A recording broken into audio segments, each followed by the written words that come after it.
Good day, ladies and gentlemen. Eric Coffin. I'm here at the January 2019 edition of the Metal Investors Forum. I'm going to have a little talk here with Ian Bliss. He's the CEO of Northern Shield. It's a company that I invited to this MIF. Ian's got a very early stage, very interesting epithermal, low sublimation epithermal story in the Maritimes, basically Nova Scotia and Gas Bay.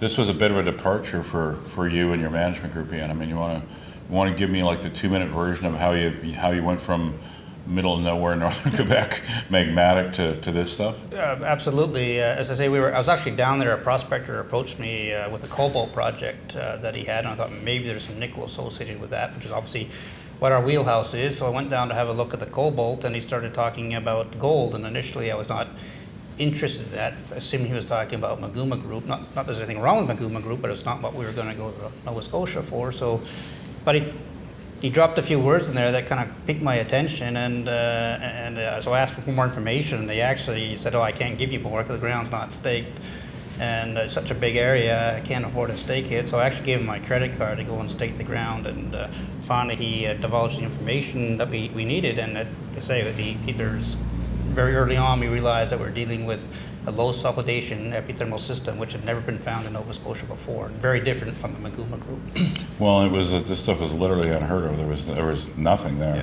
Nobody had really worked on it, but you guys managed to bring it along pretty rapidly. I mean, you got to the stage of actually making some hard rock discoveries just before the snow started. That is correct. And again, this goes back to being in a wheelhouse and using a model-driven approach for exploration. I say that there's a very large property, about 250 square kilometers, good access with the Trans-Canada Highway, but still a large area to cover. But you just go back to your basic exploration techniques, starting with your stream sediments and till samples, and as soon as we started following up on those anomalies, we found the boulders and the rivers. You follow up the boulders, and you found the outcrop, as you say, just before the first snow came. So we were pretty happy with the progress we made, and now we're poised, I think, as soon as the snow goes this season, to get on the ground and hit the ground running, because we know where there's a lot more outcrop and rocks to follow up on. Well, and the other thing I think of great interest that I think a lot of people will probably be able to get excited about here, it's your most recent acquisition. I mean, you put out news on it this morning, actually. The stuff in the Gas Bay region. I mean, I know once you sort of got onto shot rock, you started thinking about the whole belt of rocks, and that led you to this other area. Yep. It's not really that far away, but it's in the Gas Bay, Quebec. Can you give us a bit of an overview of what you just picked up there? Yes, absolutely. It's initially based on some very high stream sediment samples from the Quebec government's database. Some of these stream sediment samples are up to 100,000 ppb, so that's 100 grams or roughly 3 ounces per ton in stream sediment samples. So highly anomalous. And again, in this particular case, it was coincident with a very distinct regional fault, the Boss Fault. And not just that, it's in a particular slight sort of bow in the fault or a flexure, which of course if it's moving along that fault, that flexure can create dilatant zones. Mineralizing fluids love dilatant zones, and so there's three things there. There's the highly anomalous stream sediment samples, there's a fault, and there's a flexure in the fault. And yet, despite all these criteria, there seems like there's been almost no work done on this specific claim group whatsoever. And you mentioned today in your talk that there's quite high-grade stuff just in the till, in the dirt. Yep. That's also in this area.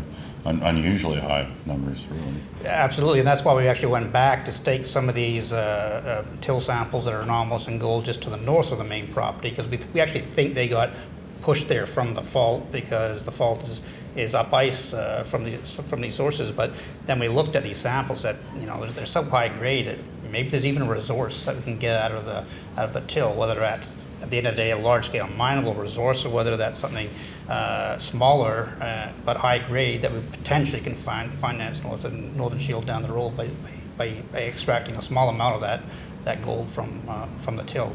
We're not a gold miner as such, as you know. We're an exploration company, so I don't see this as mining. But we have to look at this a little bit more in detail in the coming days. But there is an opportunity to potentially extract some of that gold from the till. But then again, perhaps I've been watching too much Gold Rush Alaska. But I mean, interestingly, given the scale, and 100,000 ppb silt anomalies is that's a pretty wild number. And 14 grams in till is also a pretty wild number. There's almost no exploration history. No, there's not, and I say not only do we see the gold in the chemistry, but the past assessment reports clearly identify gold grains in the overburden. These gold grains have little pieces of quartz still attached to them, little pyrite and arsenopyrite grains attached to them, so these would weather off extremely quickly. So these gold grains haven't traveled far at all. So we think the likely source is that flexure in the fault zone, which the main portion of the property sits along.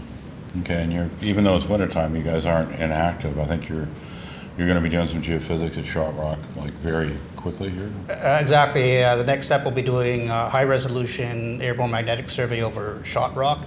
We were planning to undertake a same survey over Grandpa Boss, and we may still do, but just thinking about the overburden aspect, we may reprioritize our funding and decided to chase after the till at Grandpa Boss rather than the airborne magnetics. But airborne magnetics at Shot Rock starting mid-February, and then we can interpret that data over the rest of winter and get ready for the spring.